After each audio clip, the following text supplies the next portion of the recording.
despite the record number of sledding accidents during the January winter freeze. One North Texas hospital told me that they actually saw a drop in patients. I'm Blessing Uchuku in North Texas, and I'll tell you the issue they say they've been dealing with for the past year. From flu cases to sledding accidents, North Texas pediatric hospitals dealt with a mixed bag of cases during the recent winter storm. We thank you for joining us this evening. I'm Dr. Nicole Clark. And I'm Charles Divins. Our Blessing Uchuku gets a snapshot of how two facilities handled January.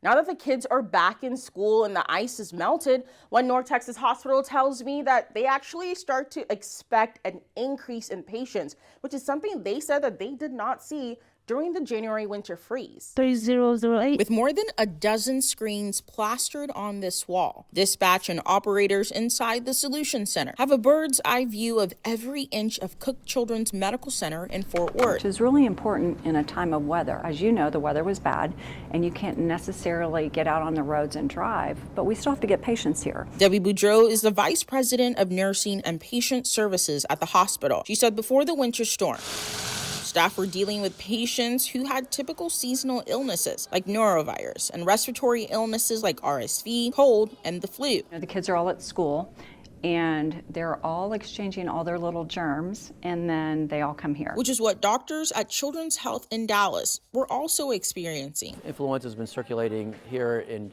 Dallas and Texas and throughout most of the United States for several weeks. If you look nationwide, we've seen the highest rate of hospitalizations in children since 2011. During the week of January 18th, Children's Health saw 455 flu cases system-wide. They say this was an 18% increase from the week prior. But we may have peaked this year's flu surge following January's winter blast. Local numbers and regional numbers and our numbers here suggest we may be on a downward slope, that maybe we've passed the peak of influenza, but when you look at previous years, there are often times where there's a second peak of activity.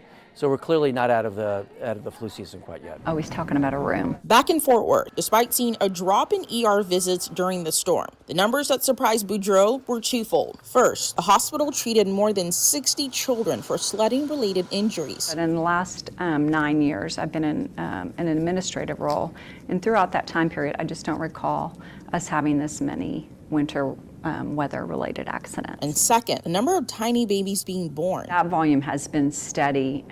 Probably for the last year, we've had an average daily census of probably 88 to 92 patients, which is a lot.